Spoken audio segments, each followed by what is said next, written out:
Post Trophy, and they break away, and Chief Executive is the first to stride. Chief Executive going on by a length, the King's Theatre showing second. Fairy Heights taking quite a keen hold, shaded from this camera angle in fourth place. On the outside, Camasine is racing fast. Wide of the pack in the dark green is Hawker Hunter, and they've gone for the first furlong or so, and it's Chickawika, the back marker. The favourite Fairy Heights, the yellow colours running the rail on the inside of Bude. They start the turn towards the home straight, and it's Chief Executive bowling along in front. The red cap of King's Theatre showing second. On the outside, Camasine is third. Xylem racing four, and then Hawker Hunter in five. Wide of the pack is Ventadaposa showing in six. Bude pushed along in seven. Fairy Heights the inside of that, and then Chickawika. So they're homeward bound now, come down towards the halfway stage, and it's just Chief Executive with King's Theatre on the outside. Fairy Heights is moving very well in behind in the yellow colours and making a run. Xylem, Camasine on the outside. Bude has been pushed along from Flagfall, and they come down towards the three. And it's King's Theatre who's making the best of his way home. Camasine on the outside. Leicester looks for dangers, and he sees Fairy Heights and Cash Asmussen going very well indeed in the blue, in yellow and blue colours, and they come down past the two. But it's still King's Theatre that has the edge from Fairy Heights in second place, and then Camasine back in third, Chickawika and Bude, and they've got just over a furlong to go, and King's Theatre isn't stopping. King's Theatre is striding forward with zest and gusto, clear by two all of a sudden. Cash presses the button on Fairy Heights, and there's nothing there, and it's King's Theatre who's going to take it. King's Theatre by length, Fairy Heights closing at the line, but King's Theatre is the winner from Fairy Heights second, Bude is third, and then Camasine four. A big gap to Chickawika, who ran a brilliant race. Xylem never got competitive.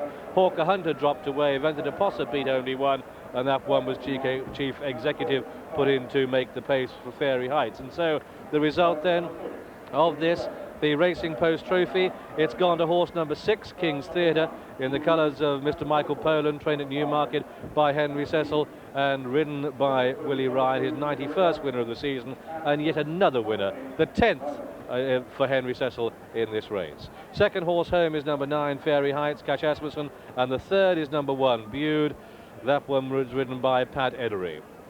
The fourth horse home was number 5, Camasine. There goes Bude back into third place with Camasine in 4, and I think we'll find then that Chickawika finished 5th. But it was a bold front-running roll by this improving son of Sadler's Wells, homebred by Mr. Michael Poland, ridden by Willie Ryan, positively and aggressively ridden by him. I must say, as they came down past the two, if you backed Fairy Heights, you'd be thinking that you were going to collect, but in the end, it was a King's Theatre that really lengthened, really stretched, and in the end probably won a little bit tidily. King's Theatre, the winner of this Racing Post Trophy.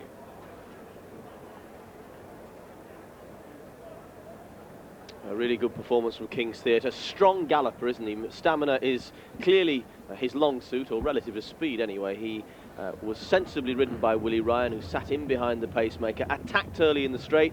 Willie would know all about the speed that Fairy Heights can produce, and he basically dragged her off the bridle. At this point, as Graham recounted so dramatically at the time, Cash looked as though he could pick up Willie Ryan on King's Theatre whenever he and Fairy Heights wished, but the further they go, the less that seems likely, and suddenly when Cash pushes, there's nothing left. It's been a great gallop, as you said, and the sting of the favourite has by now been drawn. Mr. Michael Poland, who's a master of foxhounds in the Isle of Wight, postponed the start of his hunting season to come and watch this, and King's Theatre has made his journey infinitely worthwhile, because here he is striding away to put his name fairly and squarely in the next year's Classic Hopes, and to give Henry Cecil not only a chance of being leading trainer, but his 10th Racing Post Trophy. And